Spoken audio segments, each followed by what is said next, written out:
Good evening. Thanks so much for coming out to the Festival of Ghost Tales. We're so glad to be back in Bryan Park this year. I'd like to take just a minute to thank the sponsors of tonight's show, the City of Bloomington Parks and Rec Department. Crystal is our coordinator with them. Bloomington Storytellers Guild and the Monroe County Public Library.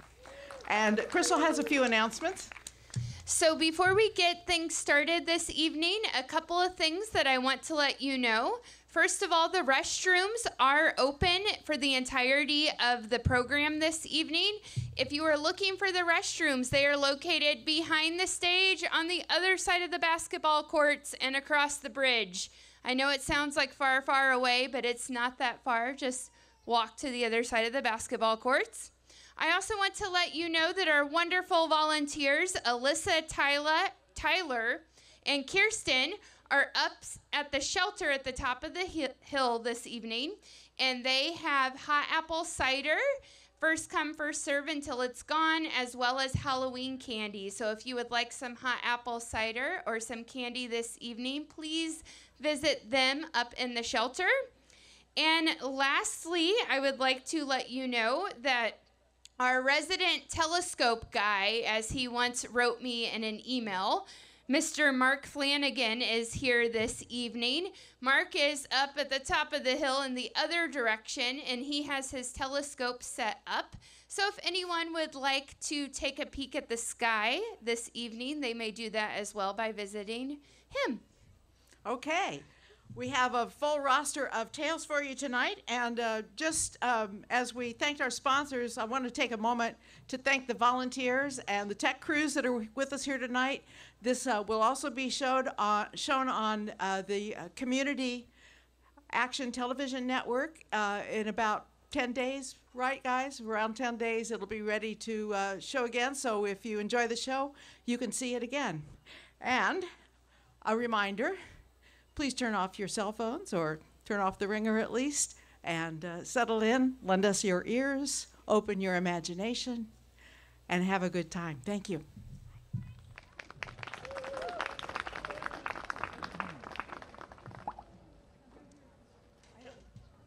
I don't know which one to use. Hi, my name is Patty Callison, and the story that I have to tell you tonight, actually, this kind of weather reminds me of this time in my childhood. Now, my childhood happened more than 60 years ago, so some of the details are a little dim, but I'm sure I can embellish them somewhat. I was a member of a group called Campfire Girls back when I was a kid. And I chose it because you could either be, in first grade, you could either be a brownie or you could be a bluebird. And of course, I liked the uniforms of the bluebirds better, so I became a bluebird, or a young campfire girl.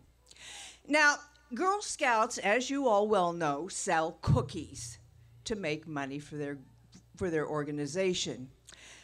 The Campfire Girls sold boxes of Russell Stover's chocolate candies.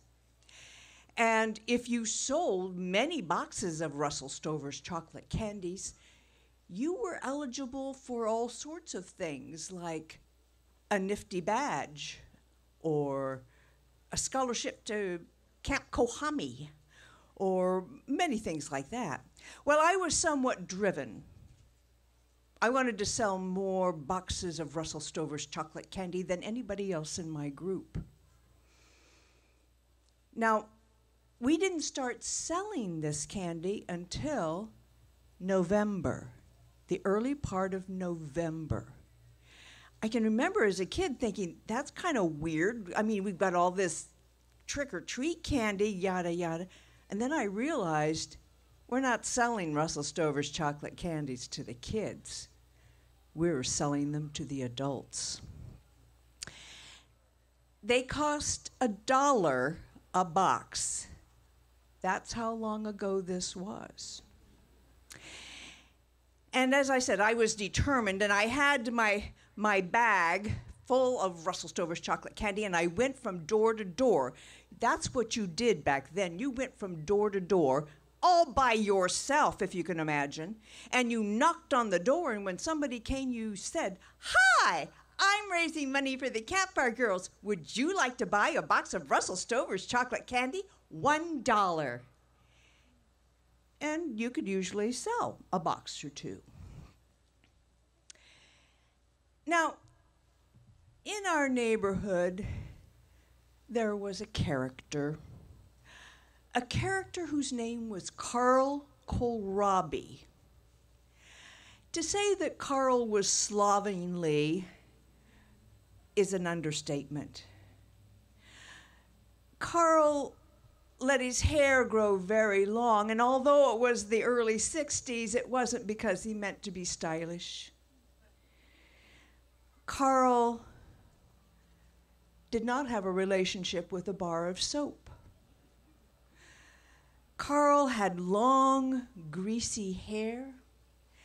He let his fingernails grow out, and they were usually encrusted with dirt.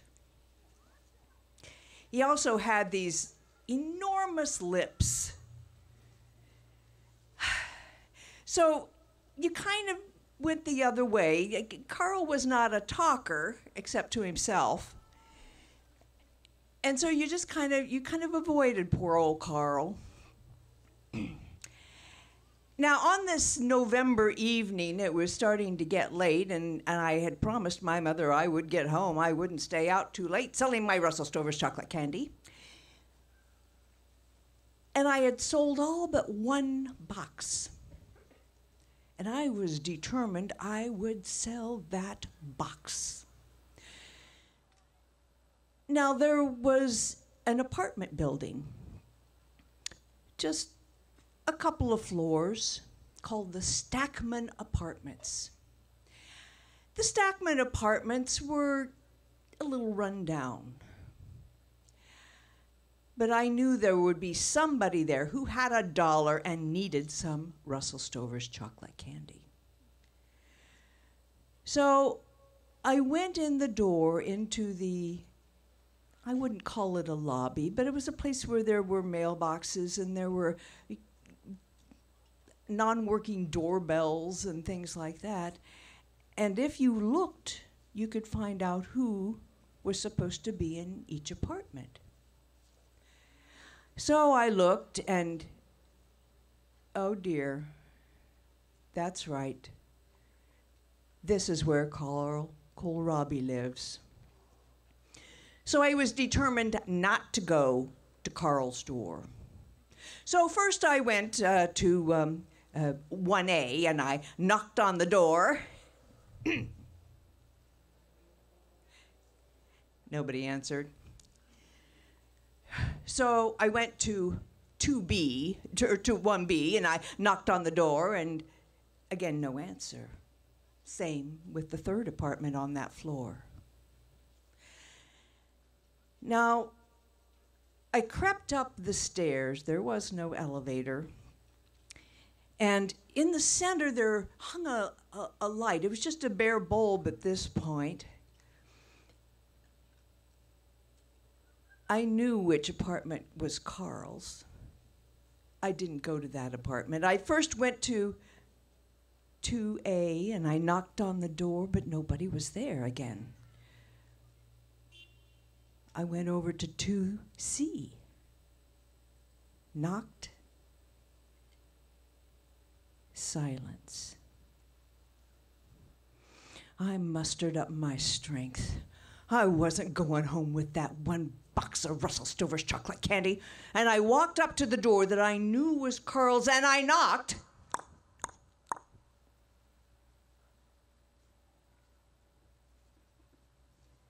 Did I hear somebody behind the door? I had just turned around to leave when the door opened. And there, with light shining behind him, was the Hulk of Carl Kohlrabi. closer. I'm selling Russell Stover's chocolate candy for the Campfire Girls, $1 a box. Would you like to buy a box of Russell Stover's chocolate candy? And Carl just looked at me. A strange smile spread across his face. And he said, "Little girl, would you like to see what I can do with my long, sharp fingernails and my ruby red lips?" "Oh, no," I said. "Did you want to buy a box of candy?" I said, stepping back just a little bit. And Carl came out of his apartment, and he got closer and closer. "Little girl, would you like to see what I can do with my long, sharp fingernails and my ruby red lips?" "No," I said, and I took another step back. But Carl came on toward me. "Little girl, would you like to see what I can do with my long, sharp fingernails and my ruby red lips?" "Okay," I said. And Carl Kohlrabi pushed his face close to mine and went...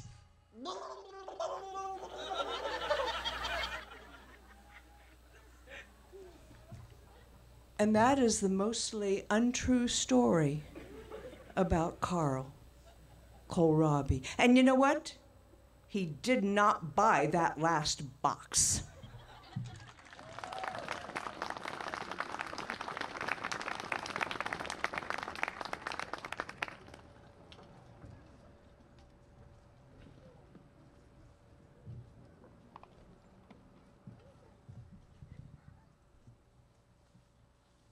Good evening, everybody.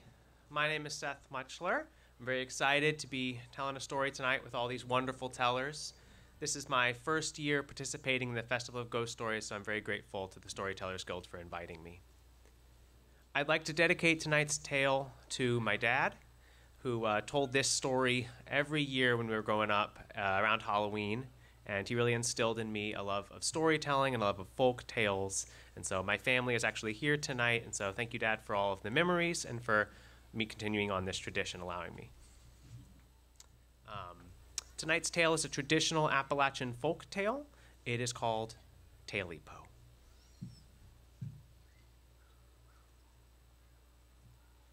Now, a long time ago in the hills of Tennessee, there lived a man named Old Jack. Now, if Jack had a family name, nobody had ever heard it. People had always just called him Old Jack. Now, there were a lot of whispers around town about Old Jack. People said that that cabin up in the hills that he lived in, that he'd been born there, and that he'd lived there his entire life, and that for as long as anybody could remember, he had lived there all alone, just him and his 3 dogs. People said Old Jack was a strange fella. Now, those whispers about town, well, they were true. Old Jack was a strange fella, and he had been born in that cabin up in the hills, and he had lived there his whole life, and for a very long time, it had just been him and his 3 dogs, Hunter, Barker, and Biter. Now, one cold autumn night, not too different from tonight, Jack was fixing up some supper. Now, hunting hadn't been going so well recently, so Old Jack was making some stew, but it just had vegetables in it. And as old Jack was stirring that stew, he thought to himself, this stew looks mighty good, but I wish I had some meat to go with these here vegetables. And as old Jack was thinking that, he noticed something out of the corner of his eye. There on the wall of the cabin was some sort of critter. It had two big, bright red eyes, and it had a big, bushy tail. Jack reached slowly, not taking his eyes off that critter. He grabbed the handle of his axe, and whack! Swung. The critter ran. It ran up the chimney and out. Jack thought he had missed, but then he looked at the floor, and he saw sitting there was that tail. Jack looked at that tail, and he looked at his pot of stew. And old Jack looked back at that there tail, and he looked back at his pot of stew. Now, I don't know how many of you kids out there have eaten a critter's tail before, but there ain't a lot of meat on it. But Jack thought, something's better than nothing, so he cleaned it up and threw it in. And it wasn't half bad. He ate that whole pot of stew that evening. Now, later that night, Jack was settling into bed, pulling up the covers, when he heard a scratching coming from the front door. Skirk, skirk, skirk. And old Jack heard something say, "Taily-po, taily-po.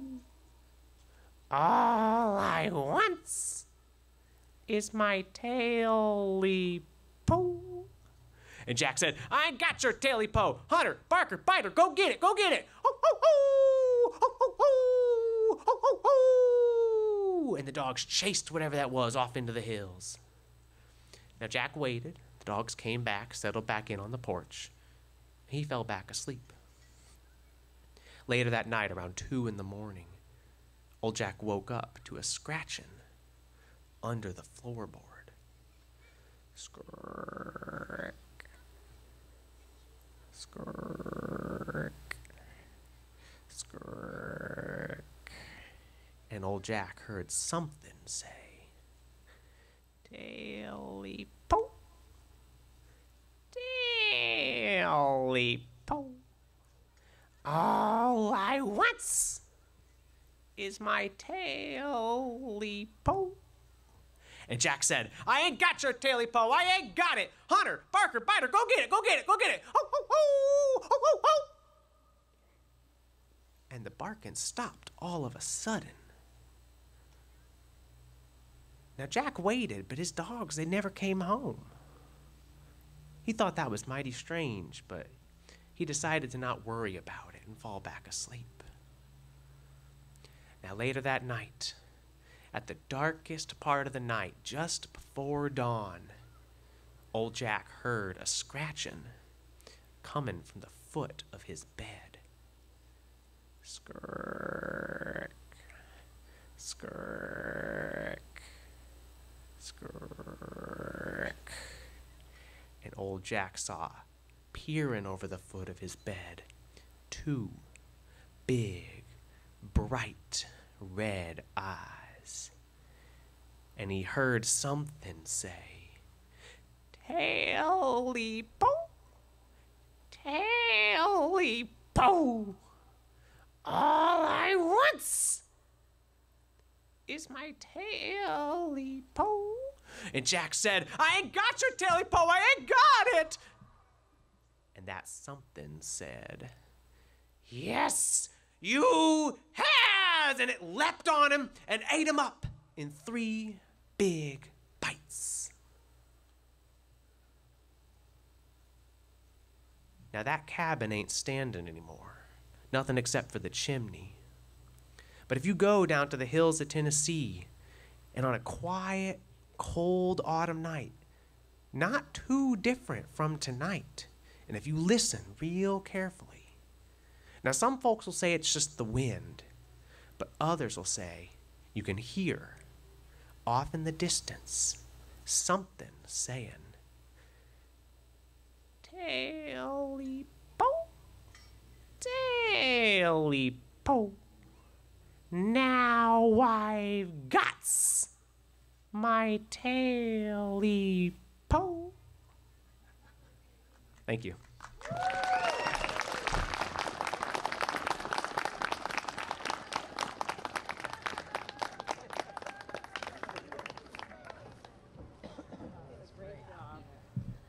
Hello, everyone. Ooh, I love that story so much. I'm Christina, and I'm here to tell you another Wicked Jack story. I think they're related. So this story comes to us from England by way of Appalachia, and that's where this story takes place.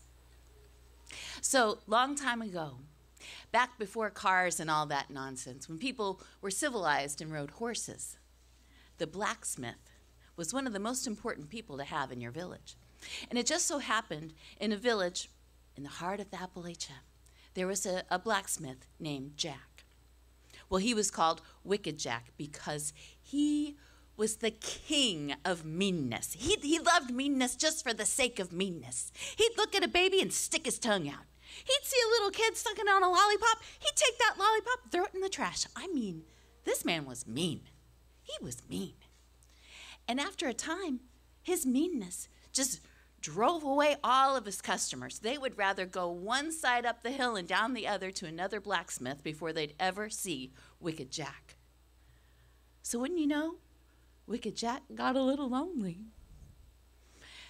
So he was sitting on his porch, rocking back and forth, admiring his fire bush. It was turning red. It was about this time of year, when off in the distance on the road, he saw this little old man who was just hobbling along. He just looked so poorly and so wobbly.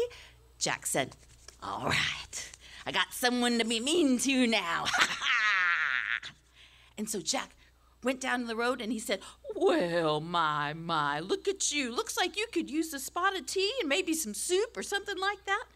And the little old man said, "Oh," and he squeezed his eyes because he could barely see. "Oh, how kind of you." Ugh. Jack didn't like that. And so he helped this little old man, this teetering old man, up his stairs and into his house and sat him down on a chair, and he gave him some soup. And the old man said, "Thank you kindly." And so he took that soup and he tried to get it to his mouth, but he was so shaky it got soup everywhere. Well, that drove Jack crazy. And he said, here, I'll help you. So would you know that Wicked Jack took that soup and just so carefully gave it to him. He had to be nourished. He had to be ready for him to start being mean to him, you know. And just as that man finished that soup, do you know what happened? He stood up off that chair and straightened himself up. And when he did, glorious robes adorned him. Do you know it was St. Pete? It just so happened on that day that St. Pete picked that moment to come down from the pearly gates to wish the first person who was kind to him 3 wishes. "Now, Jack," said St. Pete, "you are about the last person I thought I would grant these wishes to, but here we are. So, give them to me. What are your 3 wishes?" Well, Jack, believe it or not, was kind of ready for such an occasion. And he said, "I got the first one. The first one is easy. You see that rocking chair? That is my rocking chair.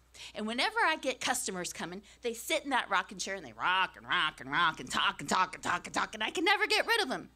So my wish is when someone sits in that chair, they stick to that chair until I say stop." "All right," said St. Pete. "Wish granted. Second wish? All right, okay. So, see my tool bench? I hate when people take my tools or when they touch my tools. And so, if someone touches any of my tools, they're going to stick to it like glue until I say stop."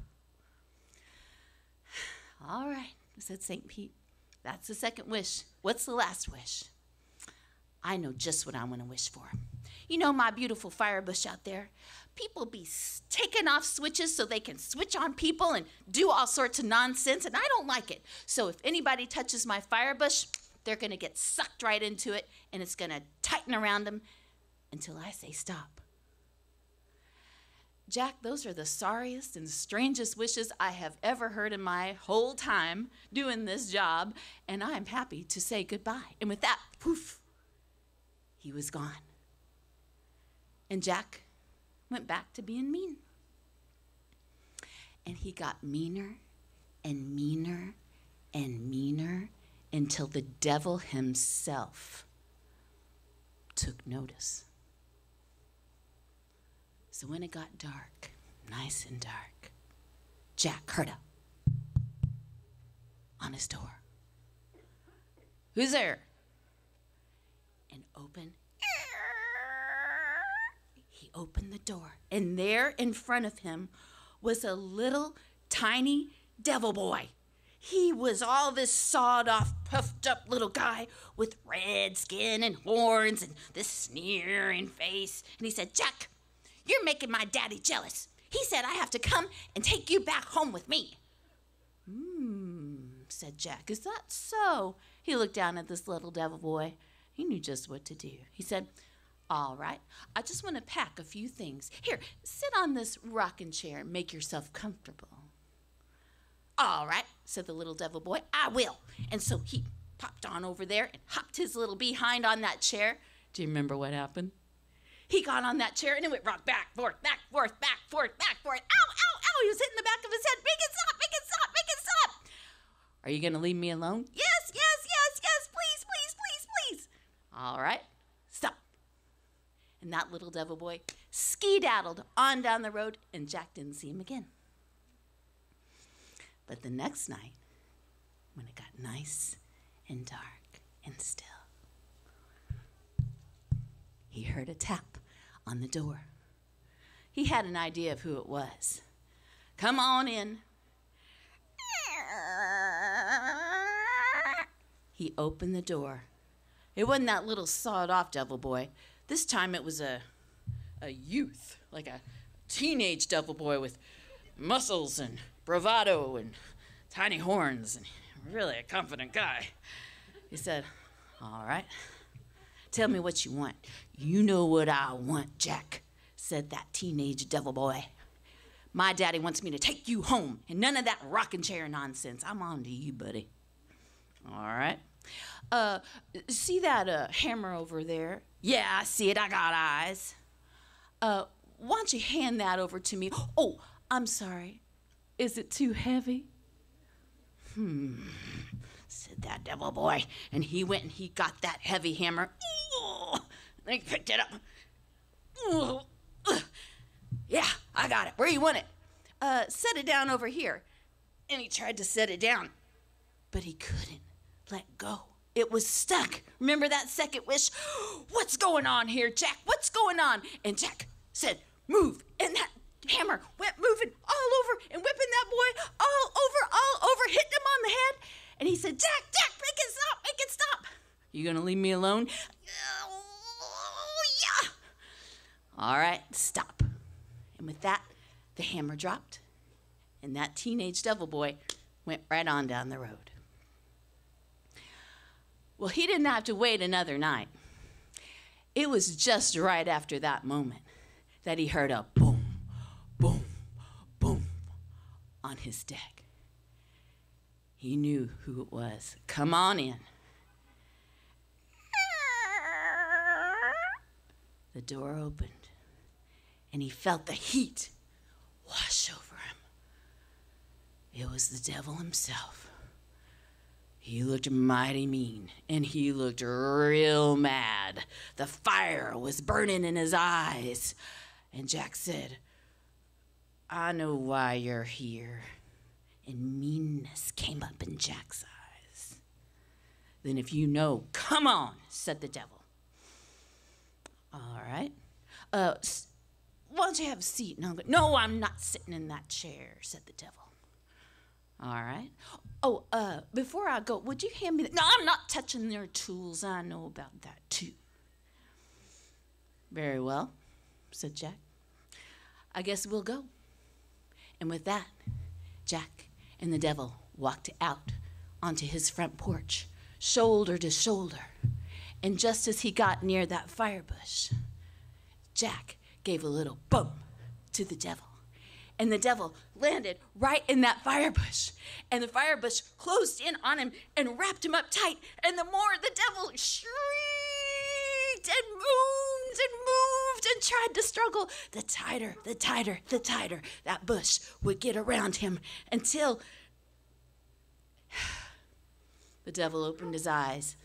And there was Jack, sitting on a stump, picking out his fingernails. You about done? Devil said, yeah, I'm done. You gonna leave me alone? Said Jack. Yeah.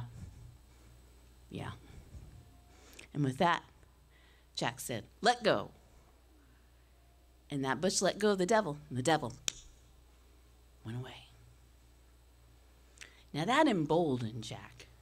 That took Jack's meanness to heights I can't even say in polite company. So I'll just say this. He was so downright evil and mean that he eventually just died of meanness. And when he did, he started walking toward that light. And that's when he saw the staircase to the pearly gates. And he was walking, he put his hat in his hand. And he was walking up, and there was St. Pete looking down at him, his arms crossed. You're not getting in here. You crazy? Jack said, well, where do I go? Pete said, down there, the other place. Oh, okay. And so Jack turned around, and he went down to the other place. And it got hotter and hotter and hotter. And Jack got meaner and meaner. He was ready.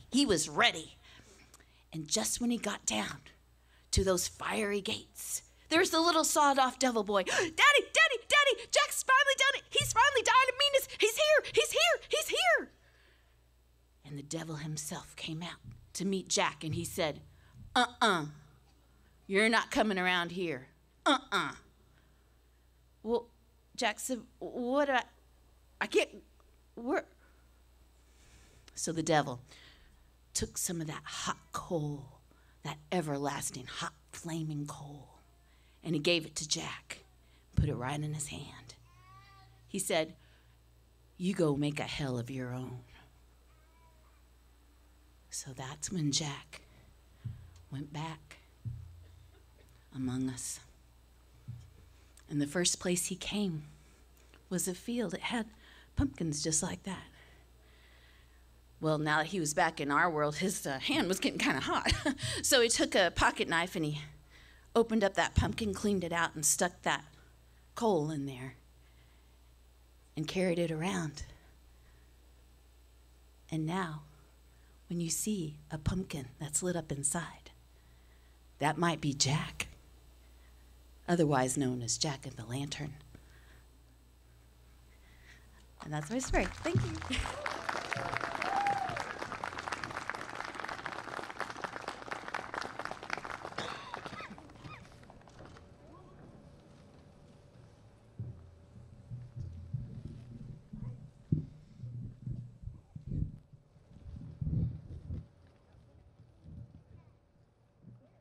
How's that? Okay. This is I'm Christopher. This is a story called Robert, and it goes out to my nephew Sage, who you just heard say "what the heck" in a really loud voice. So, Robert, that's the name of the story, and I'm just gonna cut to the chase. Robert dug up graves. I'm really sorry to have to tell you that, but it's just the truth. He dug up graves, and in fact, it started really young. His parents gave him, you know, those little, like, plastic red shovels and buckets that kids use for the beach?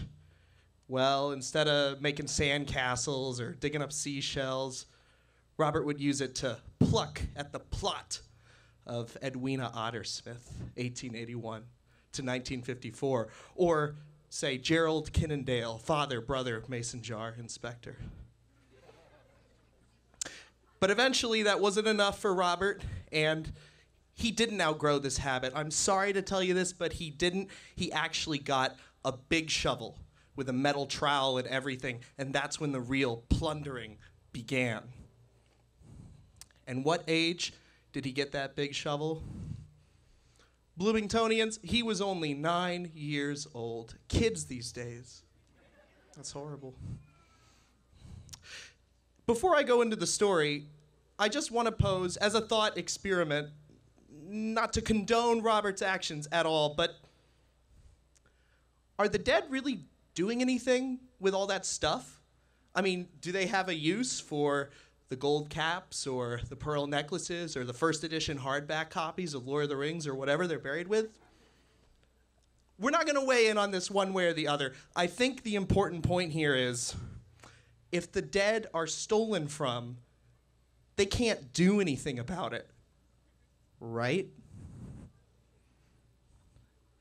At 2 a.m, little 9-year-old Robert was using a big shovel to dig in an unmarked grave next to an old willow tree in the cemetery.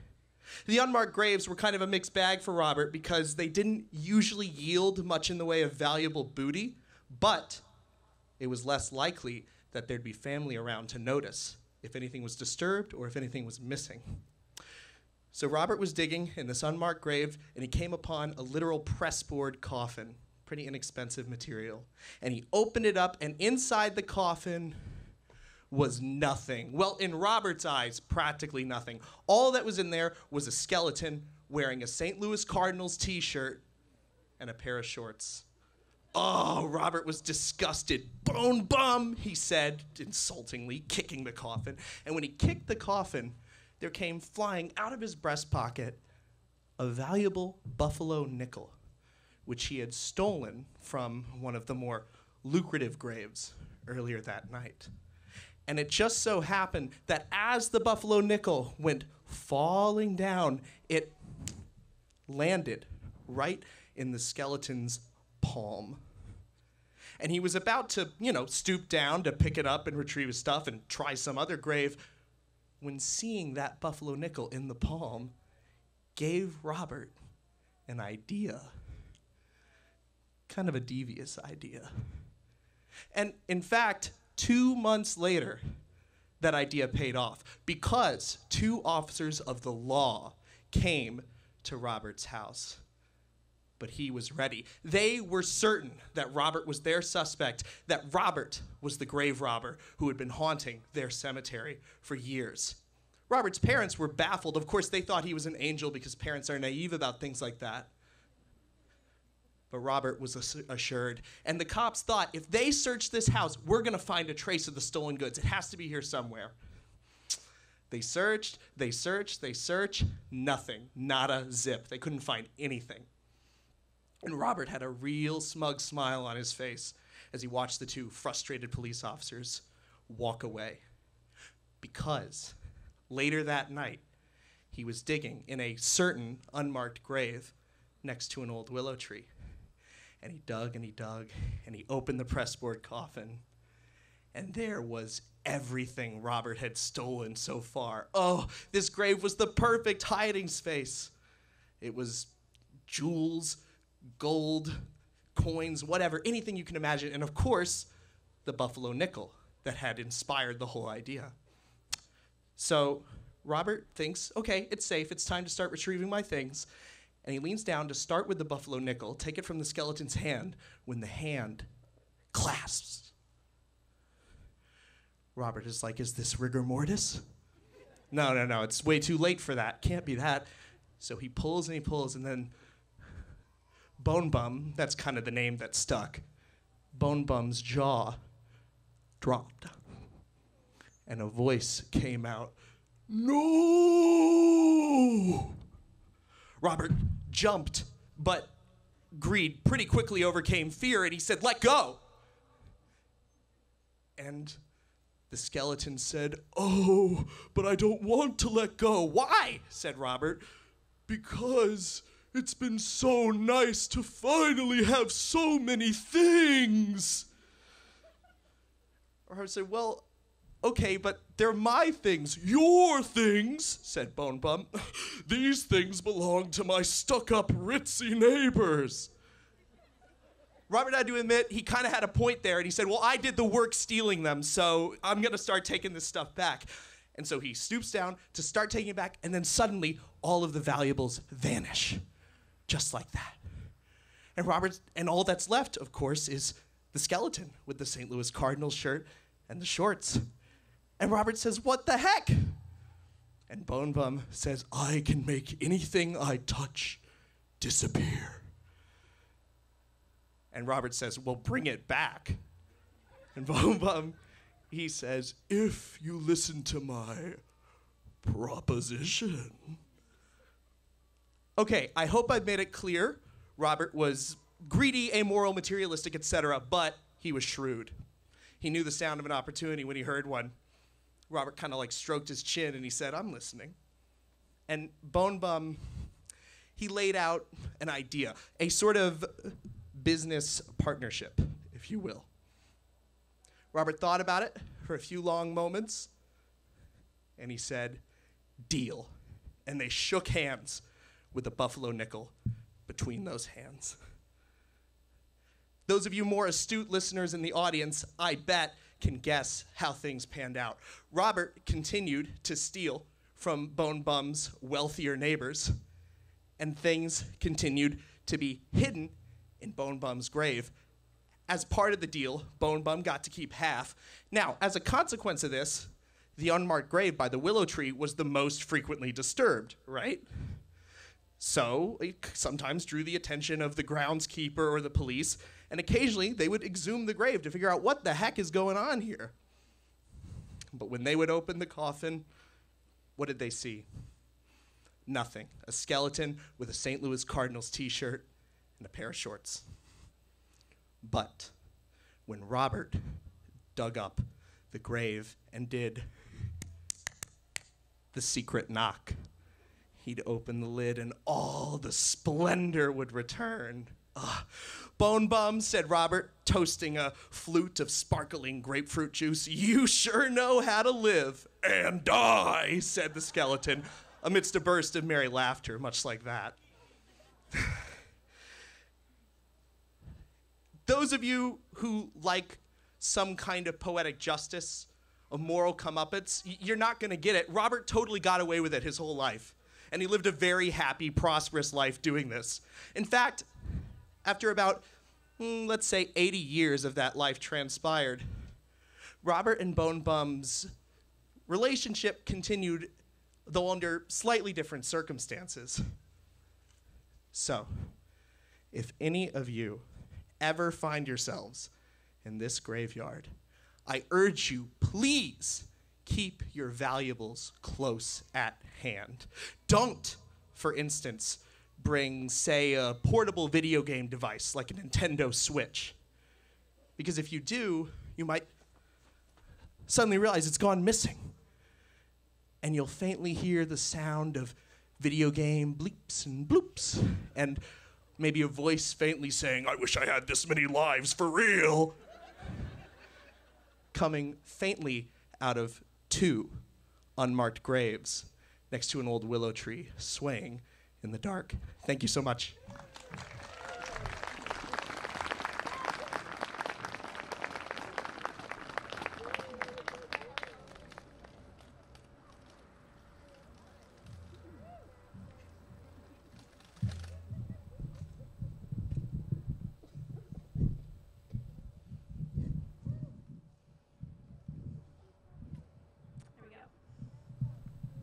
Perks of being short. Hi, everybody. I'm Erin, and I'm a janitor at IU, and this is a story from the Old Crescent. If you don't know, the Old Crescent on the IU campus is some of the oldest buildings at the new location of the campus, when it became the university. And it's all old brick buildings and old limestone buildings with the grotesques of creepy creatures and owls everywhere. But it kind of circles the Dunn Woods. If you've ever gone through the Dunn Woods, you know that there are no birds. And so it's quiet. And I work third shift, which means that it's a night shift, which means it's dark and quiet. And in days like this, it's cold and dark and quiet. And I work in Wiley Hall, which was really built as the chemistry building. And then it was changed into the medical building later. So they taught all their medical classes. But this isn't a story about the medical classes. When we clean the buildings, we start top to bottom. We try to kick out all the students about 10 o'clock so we can do all the disruptive stuff like vacuuming. And I work alone because it's a small building. And by the time I get down to the basement, which is the last floor that I do, it's about 3 o'clock in the morning. It's 3 o'clock in the morning. It's cold. It's dark. It's an old building. I'm not sure if any of y'all have ever been in Wiley Hall, but when it was renovated in the early noughts, they did not touch the basement. It is still all exposed brick, all exposed steam pipes hissing, weird dripping sounds in the corners, and it's cold.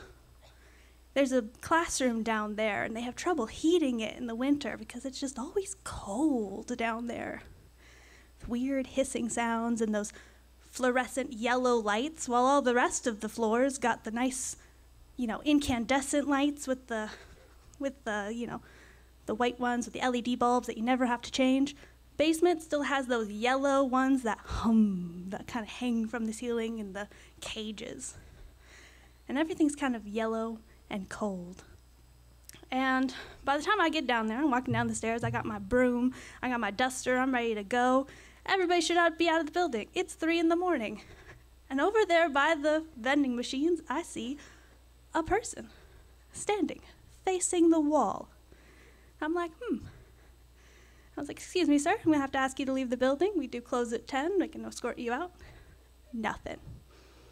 No response. I'm like, well, maybe this is a mannequin. I get a little bit closer, and I see him take a deep sigh. And I'm like, that's creepy. And so I walk back up the stairs because I am a woman working alone at 3 o'clock in the morning, and I call IUPD, and I say, hey, could you just send somebody over? I've got somebody in the basement. Just need to escort them out. They're like, yeah, sure, we'll send somebody. And so officer gets there. I take him down to the basement. He sees the guy and just like, oh, yeah, excuse me, sir, I'm going to have to ask you to leave the building. Nothing. Just the hissing and the flickering lights and the dripping sound.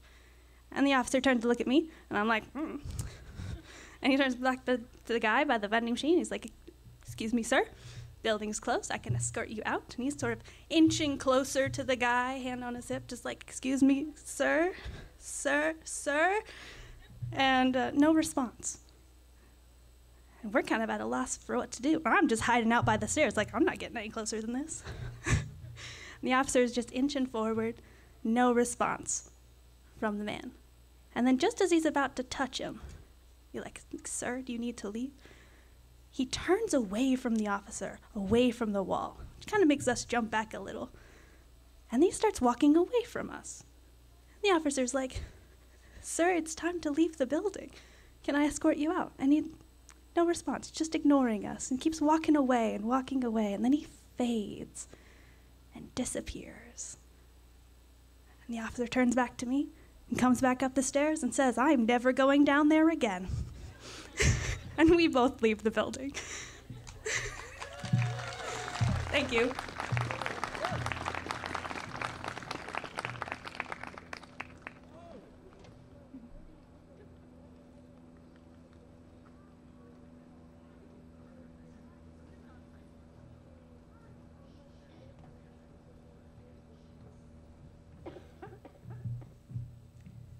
Now comes the rearranging of the mics. Actually, I think that's pretty good. You're good, yeah. Yeah. Does that sound good? All right. All right. I'm Jenny Ritchie, And with me. I'm Laura Clavio. And we brought a story that originated with two other storytellers, and we have to say we are indebted to Janet Kiefer and Marilyn Kinsella. And we are going to tell their story Together. Long ago, in the deep forests of the northwest coast, there lived the Whistling Zonaquas. The Whistling Zonaquas were monster cannibal giants. They ate people.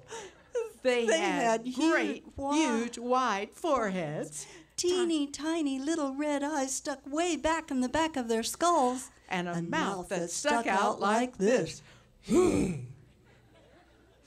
Now, people would warn each other about going up into the high country, especially at night.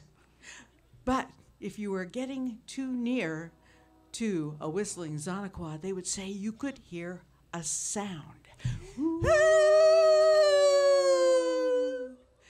And if you were getting too close, which you did not want to do, you might be able to understand their words. We will whistle in your ears. We will whistle in your ears. And we will suck your blood. They were to be feared, these whistling Zonaquas. Now, there were two brothers that were very fond of one another, and they often played together. They were always going off into the forest on some adventure or the other. And this worried their parents? Yes, naturally. So one day, the father took one of the sons aside and said, "Son, you have an adventurous spirit, and I fear for you. So I am going to give you something. I am going to give you this magic rock. Put it in your pouch and keep it close. And I think if you need to use it, you'll know what to do. I just hope you remember it." So the boy took the magic rock and put it in his pouch and really didn't think much more about it. Now, the mother was just as worried and concerned as the father, and she took the other boy aside and she said, Son, I know you have an adventuresome spirit, but it may get you into trouble. I want you to take this. It's a magic comb. Put it in your pouch, and I think you'll know if you need to use it, and oh, I hope you will. So the boy took the magic comb and he put it in his pouch, and he too didn't think much more about it. It wasn't long after that the boys were playing their favorite game, and this game took them deeper And deeper. into the mountains, and it began to get quieter And quieter. and darker.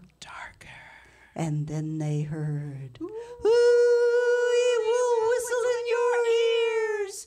We will whistle in your ears. And we will suck your blood." And out of the woods jumped this great, big, ugly boy, and he grabbed the two brothers by the arms and he said, "You're coming home with me for dinner." And the boys were terrified because when they looked up, they saw he had a great, huge, wide forehead. Tiny little red beady eyes stuck way back in the back of his skull, And and a a mouth that stuck out like this. He started dragging those boys Dragging through them. the forest back to Dragging his them. place. And when they got to the house, they saw that the wood it was built with was all rotted, and there were ants and bugs and insects of all kinds Wasps. crawling all over Spiders. it. And there were pieces of wood with big splinters sticking out of it. And they looked inside the door and they saw this big, ugly woman just sitting in there staring at them. And they figured this must be the boy's mother because she too had a great, huge, wide forehead, tiny little red beady eyes stuck way back in the back of her skull, and a mouth that stuck out like this.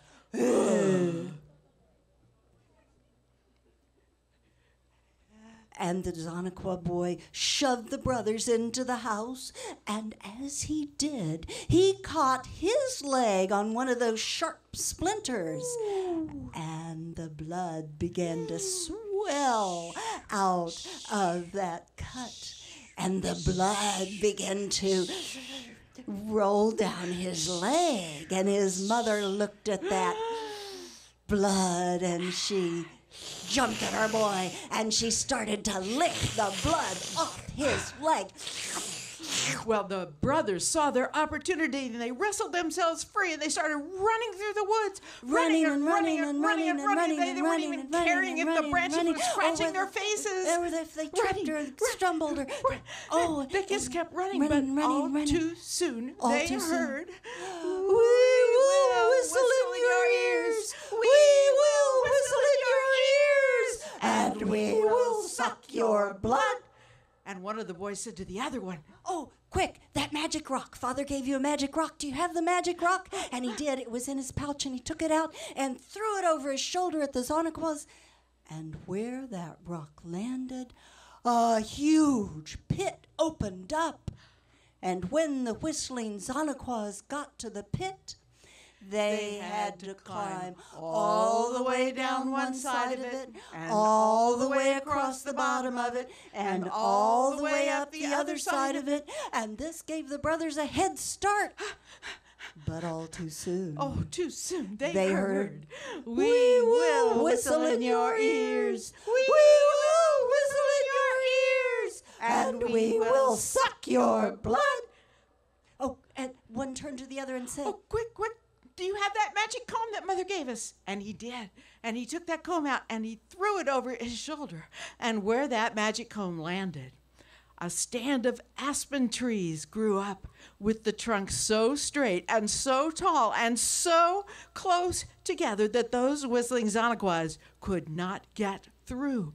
So they had to pull up each and every one of those trees, ripping them up and throwing them aside, ripping them up and throwing them aside. And this gave the brothers the chance to get all the way home, and they ran into the house. "Mother, Father, the whistling Zonaquas, the blood, they're right behind us. What are we going to do?" And their parents said what all parents should say when their children are in danger. They said, "We'll save you. We'll set a trap for the whistling Zonaquas." And that is just what they did. They dug a big pit in the soft earthen floor. They put a big fire in the bottom of the pit, but they covered it with leaves and grasses so that it would burn very slowly For a while. And then they covered the pit with wooden planks. They covered the planks with bearskin rugs. And plates and platters of the most sumptuous food. Oh, smoked salmon. Bear steaks. Jams and jellies jellies of all different kinds. And they sat down as if they were about ready to have the most marvelous meal. But they didn't. They just sat there and waited. And they waited. And then they heard, "We will whistle in your ears. We will whistle in your ears. And we will suck your blood." And the Zonaquas burst into the room. And the father looked up and said, "What took you so long? We've been waiting for you. Come in, sit down, have a meal with us." The Zonaquas looked at each other with some suspicion. And then they looked at that food. And it looked so good. And they thought, this will make a good appetizer for the main course. And so they sat down on the bearskin rugs and began to eat The bear steak, the smoked salmon. the jams, the jellies, all that food just disappeared. They sucked that food right into their faces. They were so busy eating that food and smelling that food that they didn't even notice that the family was slowly inching their way off the bearskin rugs back into the far corners of the room, and they didn't even notice that their bottoms were getting hotter and hotter. But they did notice. Oh, they noticed very much when there was a sudden eruption. And the wooden planks burst into flames. And the wooden planks and the bearskin rugs And the plates and the platters. and the whistling Sonequas fell into the fire pit and were burned up. But even as those whistling Zonaquas were burning up, they called a curse upon the people. You will not be rid of us Forever and forever.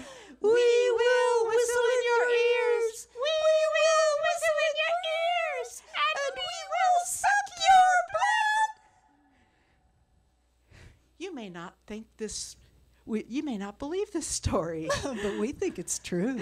Because as those whistling Zonaquas were burning up, their ashes flew up into the air. And those ashes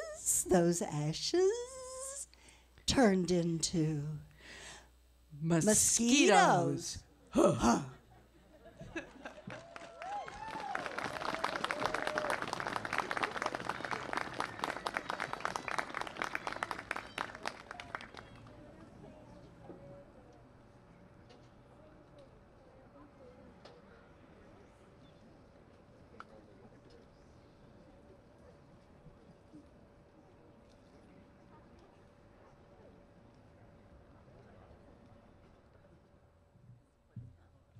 Good, right size.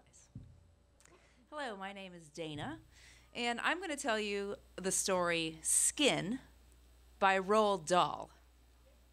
Now, you might know Roald Dahl from Charlie and the Chocolate Factory, James and the Giant Peach, but he was a master storyteller of the macabre. On a really cold winter night in Paris in 1946, a man by the name of Drioli, who was destitute, he was dirty, he was hungry, he was walking along the streets of Paris. He was looking in shop windows when he came across a picture gallery. And he'd always really enjoyed looking at pictures in the picture gallery because he himself had been an artist. He'd been a tattoo artist, and he'd been a pretty good one. He'd been a tattoo artist through the First World War, and he'd been a tattoo artist through the Second World War. Now, at the end of the Second World War, the business dried up, and he wasn't able to work anymore. But what had really been devastating for him was during the war, his wife had been killed in an air raid, and he never recovered after that. Now, Drioli wasn't thinking of any of this when he was looking at this painting in this gallery. There was something about this painting that was really oddly familiar. And then when he looked at the signature, a smile broke out on his face. He knew this artist. He had known him before he had ever become famous. His name was Chaim Soutine. Drioli couldn't believe it. There he was in this gallery. And it made him think about how he had come to know Soutine. It was 1913. He hadn't known him for very long. He only knew him for about a year. And he'd met him in a Paris cafe. And he was sitting all by himself. And Drioli went over to talk to him. And he found out that he was an artist from Russia. And he had come to Paris to make it big. But nobody was buying his paintings. He was poor, and he was going to have to go back to Russia. Drioli said, no, don't go back to Russia. I'm an artist. I understand. You have to struggle as an artist. Come back to my apartment. It's not much, but come back, and my wife and I will make you dinner. And that's just what he did. And that created a lasting, strong friendship, just for a little while. Well, Soutine looked at Drioli's wife, and he kind of fell in love with her. She was beautiful, she was generous, she was kind. And he started to paint her portrait. And he painted her portrait many, many times. And many times Drioli would come home and he would find Soutine in the apartment painting Josie, his wife. Drioli didn't mind. Soutine was really no more than a boy. Well, one day, Drioli came home and he said, "Today we are rich. I had 9 soldiers come into my shop, and they all paid with cash, and they all had elaborate, fancy tattoos.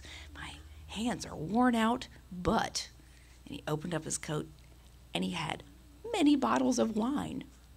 He said, "We're all gonna drink like kings tonight." And he popped a cork. Well, Soutine said, "You can drink like a king. You've had success, but me, nobody will buy my paintings. They're all dreck." "Oh," said Drioli, "don't say that. Someday, someone is going to discover you, and you're going to be famous. Tonight, we're going to drink to my success, and we're going to drink to your success for tomorrow." And with that, he poured 3 glasses of wine. And they drank. And they drank. And they drank, and they drank, and they drank until they were drunk. It was the wee hours of the morning, and Drioli was a little loopy. And he looked at Soutine and he said, "Soutine, I want you to do a portrait of my wife, and I don't want anybody to ever take it away from me." Soutine said, "You can have them all. Nobody wants them." No, you don't understand," said Drioli. "I want you to tattoo a portrait of my wife on my back." And Soutine said, "I don't know how to tattoo." "Oh, it's easy. You have the hard part. You're an artist. Here, hold on a second." And he walked over and he got his tattoo needle and he got some ink and he brought it over, plugged in the tattoo needle. He started to do a little demonstration on his arm. "Here, you try it now." Soutine picked up the needle. He also started to do a little drawing on Drioli's arm. He had to admit, it was kind of fun, and it felt kind of good. And maybe it was the wine, maybe Drioli had worn him down, but he agreed. So Drioli ripped off his shirt, turned around backwards, and Soutine went to work. Now, usually wine and tattoos don't go together very well, but not in this instant. When Soutine was done, he had created a masterpiece. He was very pleased with it himself. He was so pleased with it, he signed it. Well, it wasn't a year later that World War I broke out, and Drioli was drafted into the army. And when he came back, Soutine was gone. And he asked his wife, Josie, "Where is Soutine?" "It's just as you predicted," she said. "There was an art patron who discovered him and took him to the north of France and said he could paint to his heart's content." Well, that made Drioli sad. And he was thinking about all of this as he was looking at that painting in the gallery.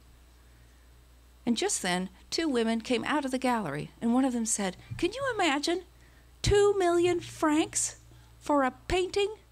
And the other one said, "Well, you should have bought it before the artist died. It would have been a lot cheaper." And with that, they giggled, and they walked down the street. Oh, thought Drioli. His business, his wife, now Soutine, all of it gone. And he thought, I'm going to honor his memory. I'm going to go into this gallery and I'm going to see what kind of an artist he became. So he walked into the gallery, and immediately the gallery owner came over and said, "You have got to leave." He said, "Why? I have as much right to be here as everyone else." "Oh, no," looking at his tattered coat and his worn-out shoes and his greasy hair. "You're not here. You're not here to be a serious buyer." And with that, the gallery owner grabbed his shoulders, spun him around, and marched him towards the door. But Drioli said, "Get your hands off of me. I have a portrait by this artist." And quick as a wink, Drioli ripped off that nasty coat. He tore off his old tattered shirt, and he turned around. And he showed him his back. The gallery owner could not believe it. He had heard this story, that somewhere someone was walking around in Paris with a soutine portrait of his muse on his back, and he thought it was a crazy story. No way it could possibly be real. But here it was, literally in the flesh, in front of him. And he blurted out, "I'll give you 20,000 francs for it." Drioli didn't know what to say to that. And by this time, a crowd had started to gather around, and somebody said, "How are you going to do that? It's attached to him." And the gallery owner said, "I know a good surgeon. It'll cut it off his back, and then we'll just graft new skin onto his back." Well, just then, a very finely dressed gentleman made his way out of the crowd and walked up to the gallery owner and Drioli. And he said to the gallery owner, "If you do that, you will kill him." And then this gentleman turned towards Drioli and he said, "Tell me, do you like a warm ocean? Do you like fine wine? Do you like good food?" "Well, yes," said Drioli, not understanding where this was going. "Go on." "Would you like to wear a fine suit, a bespoke suit, possibly some shoes made custom just for your foot?" "Yes." "Go on." "Well, allow me to introduce myself to you. My name is Monsieur Laurent. I happen to own the Hotel Bristol in Cannes. This is my proposal to you. All you would have to do is wear a pair of swim trunks every day, go to the beach in front of my hotel, and entertain my guests. They could look at your portrait on your back all day long. You'd be famous. We'd both be rich. My hotel guests would be entertained. And then, when you're done doing that during the day, you can come back to the hotel.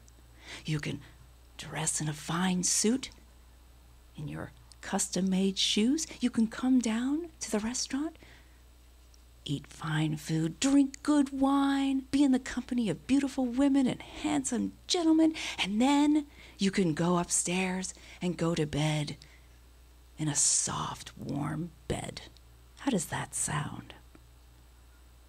Oh, that sounded very, very good to Drioli. He looked down at his worn-out shoes and his tattered pants. He was freezing. And Monsieur Laurent took off his fur coat and he wrapped it around Drioli. "Good. Why don't we go to a restaurant and we can eat a fine, crisp duck and we'll hash out all the details." And with that, they left the gallery. 3 weeks later, a very fine and unusual portrait by Soutine went up for auction in Buenos Aires. It sold for the equivalent of 3 million francs. Now, the seller of this portrait decided to remain anonymous. But I can tell you this. On the day that that painting sold, the seller was sitting in a fine hotel, drinking good wine, eating good food, in the company of beautiful women and handsome gentlemen.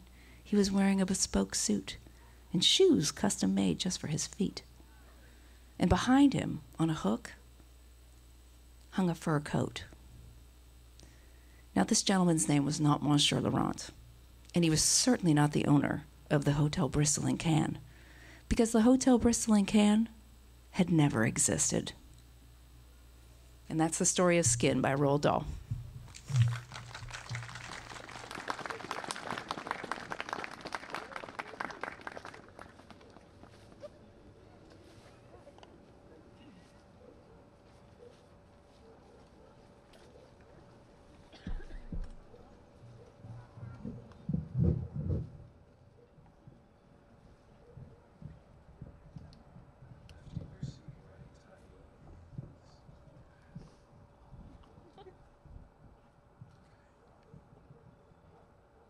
Hi, my name is John Stevens, and tonight I will be sharing an old Irish ghost story called Mary Culhane and the Dead Man. Mary Culhane lived in a small village in the Irish countryside. And if you walk through the village and down a winding dirt road, you'll eventually see a small, unnamed cemetery. It looks more like an overgrown garden with plain crumbling tombstones lying all around.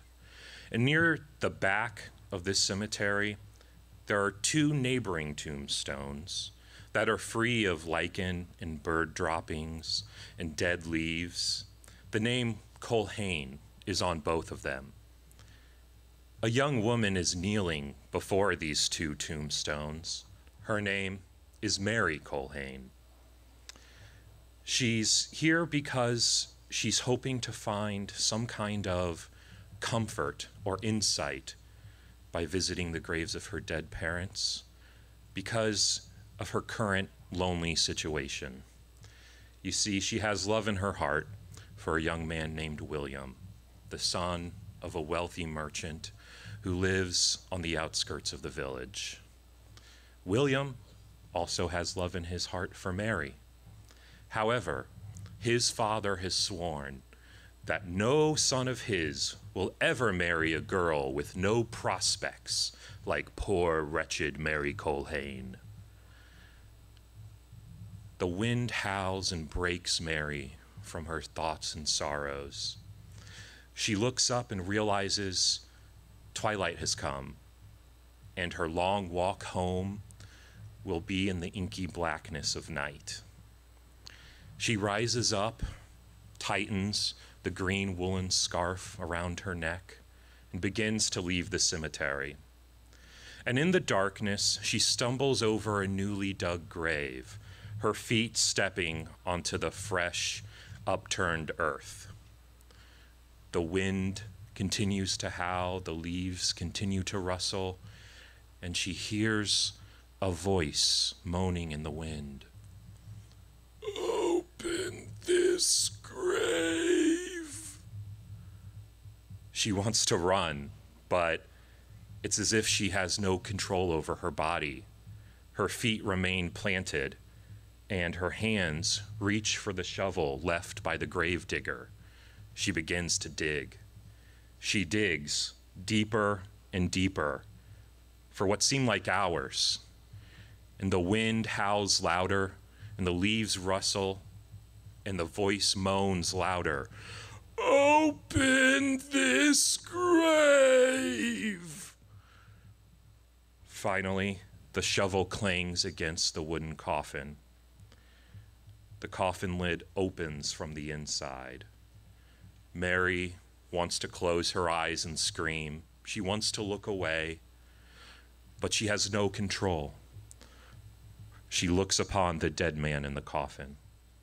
He has a gaunt, waxen face, long, slimy hair, and a black, tattered suit. He looks at her. He opens his mouth. Ah, you have freed me. Thank you, my dear. After a moment, he smiles, his thin skin cracking into this fiendish smile. Why, little Mary Colhane. My, you've grown into quite a beauty, haven't you? Does she know this man? She doesn't recognize his face, but she has seen that same fiendish smile upon dozens of older men who have leered at her ever since she was a child. Ah, you have trespassed upon my grave, my sweet, and now you are under my control until the crowing of the cock at dawn. Come, turn around, and I will climb upon your back. You will carry me to the village. Mary is forced to turn her back to him. She feels sick with revulsion as his cold, clammy hands climb up her body. She feels his immense weight pressing upon her back. And she begins to carry him piggyback down the dirt country road. One of his arms is around her chest, and the other one is pointing in the direction he wants her to go. There, there, He shouts when they come across the first house they see on the road. As Mary approaches the house, she realizes that it looks familiar. This is William's house. As they get near the door, Mary pleads with the dead man, "Please, I know this family. They'll wake if we go inside. Please leave them alone." Oh, you are mistaken, my dear. No one will wake as long as I am with you. Now take me inside. She goes through the door and he guides her up the steps into the first bedroom. The man points to the floor next to the bed. He says, There, there. Lay me there. She does as he commands. And as she looks up, she sees that it's William's bed. His kind, gentle face is sleeping peacefully. The dead man points across the room. Fetch me that shaving razor and water bowl next to the mirror. Mary is horrified as her body does as the dead man commands. He places the empty bowl next to the bed. He grabs one of William's wrists, and with his other hand, he takes the razor blade and slices William's arm open. Blood flows down his hand and into the bowl. And as Mary is watching on in horror, she envisions her own promising future draining into the bowl along with the blood. Once the bowl has been filled, the dead man commands Mary to pick him up once more and carry the bowl down the stairs. She looks at William's body, pale as the dead man's, and still. And then she walks down the creaky stairs and into the kitchen, where she drops off the dead man at the head of the table. The man points and says, "Fetch some oatmeal from the cupboard." She does, and then following his directions, she mixes the oatmeal in with the blood. Now get a second bowl for you, my dear, for we will share our first meal together. She pours half of the bloody oatmeal into the second bowl. She gives him the first bowl and then goes across to the other side of the table with the second. The old man lifts his spoon in triumph. "To us," he says, and then dips the spoon into the wet red oatmeal and slurps it up. Mary looks down at the bloody bowl in front of her. She watches as her hand involuntarily grabs the spoon and dips into the bloody oatmeal. as it's raised to her lips, she takes her free hand and loosens the scarf, just enough so that when her wrist almost reaches her lips, she twists it so that the oatmeal falls down into the scarf instead of in her mouth. The dead man doesn't notice, and soon both bowls are empty. Quickly, Mary discards her scarf, wraps it into a ball, and puts it under the table. The dead man looks contented. Ah, that was a lovely meal, my darling. Now, take me back to my grave. Come, come. So once again, she lifts the dead man on her back and takes her out of the house, which is now even more silent than it was before. She feels as if she's about to collapse with exhaustion from carrying the dead man. And terrified, she cries out, "Do you hear that? I think I hear the crowing of the cock. It must be dawn. You said you would release me at dawn." The dead man laughs. Oh dear, you must be hearing the hooting of an owl. Now, go the quicker way back. He points to an empty field behind the house. Mary goes through the empty field and begins to slow down from exhaustion. Faster, faster, he commands. "I'm sorry," she says. "It's just, I'm so worried about the young man that we left back there. You drained him of his life. Is there any way to restore him?" Oh, you kind-hearted woman. Oh, you see, there was a way that we could have brought him back to life, but we ate it. Oh, if we had saved but a bite of that meal, we could have fed it to him and restored him to life. Now, go faster! Mary picks up her pace, but soon starts to slow down again. Faster! The dead man cries. "I'm sorry," Mary says again. "It's just, I'm curious about that pile of stones over there in the field. I've never seen it before. I'm curious who made it and what for." The dead man laughs. Oh, that was my handiwork in life, my dove. You see, as my health was failing, I wanted to bury my gold so none of my lazy kinfolk would profit from my death. So I buried my gold over there and marked it with that pile of stones. Now, quickly, we're almost there.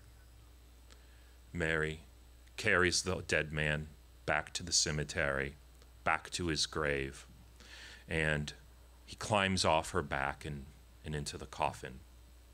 Mary turns. She wants to flee, but she feels his cold iron grasp on her ankle.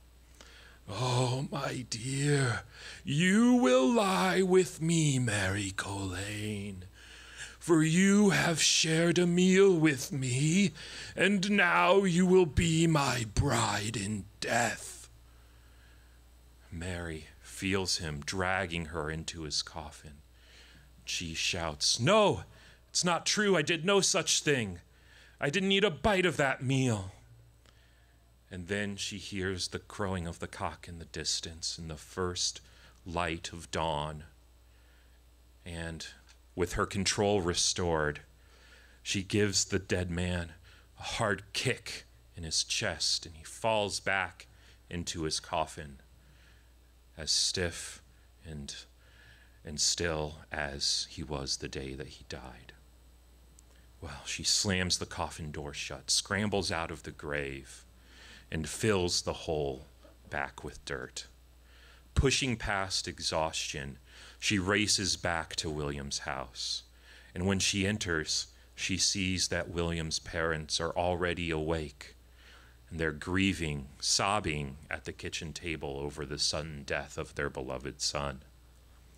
Mary explains to them she knows how to bring William back, but first, they have to agree that William shall be able to marry whomever he chooses, and that they shall grant him the field behind their house, the one with the pile of stones. Well, the parents have no choice but to accept. And so Mary hurries to the table, grabs her scarf, rushes up the stairs, and feeds William's body a bite of the oatmeal. Soon, his color is restored, his eyes flutter open, and he sees Mary. "It's you," he says. "Yes, it's me," says Mary. "And I think I've solved our troubles." Well, the merchant kept true to his word, and William and Mary were wed, and they built a house upon that empty field. And one day, Mary took her newlywed husband over to the pile of stones and asked him to dig. And he obeyed willingly. And soon, he found that box of gold that was buried. He kissed his wife, and he said, "I will obey every command that you give me from now on." Mary says, "I have but one demand. You never ask me to make any oatmeal." He agrees, he never does, and they live a beautiful life together. Thank you.